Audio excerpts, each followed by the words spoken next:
So I think the current cyber threats come from situations that we face in neighborhood. So there is a war in Europe, and as we know, everything that happens in a real world, or sort of kinetic or analog, whichever physical world, it actually resonates in digital. And it resonates even more because in digital we are all connected.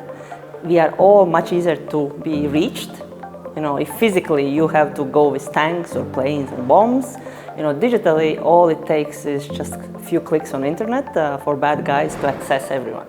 And so this conflict that we see geographically actually is much wider and deeper in digital, because there we can all be reached, we can all be vulnerable, it is harder to protect, technology is advanced very fast, bad guys, bad countries take advantage of it, and so if we're not going to be aware of that situation, it will be, you know, we will lose either some political angle because they attack us for political reasons, or we will be victims of cybercrime because money also doesn't go away, and all these digital tools that sort of at once in a bad people's hands, they are super efficient also to steal money. Well, I think first the thing is to have the situational awareness. It's the prerequisite for having increased resilience also. So if we know what's happening in our cyberspaces, that means that we have done one part of the homework. And then the second part, I think, if we look at the region as a whole, it's very important that we share the information.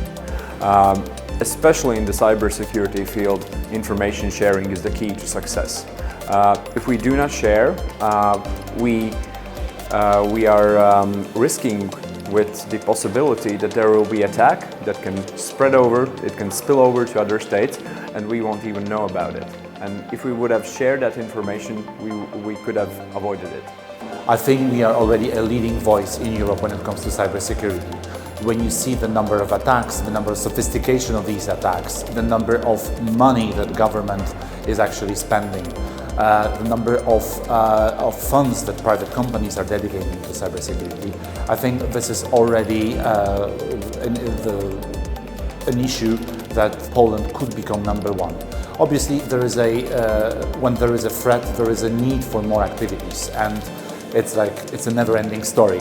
Like, attackers only need to get it right once, and defenders, they need to be constantly on top of these challenges. So it's a mouse and cat game. I would say what CEE Digital Coalition is doing, gathering the like-minded representatives, and what I see here, it's representatives from private companies, from public sector, from government. So we have to work together, all of us, because we need to cooperate. We don't have to be afraid of each other, to cooperate, the business, private companies and the government, because as I've mentioned today at the panel, there is enough place for everybody and enough work to do in cybersecurity and protecting our society and business, and to be to make this region more attractive for the foreign investments and to be more resilient.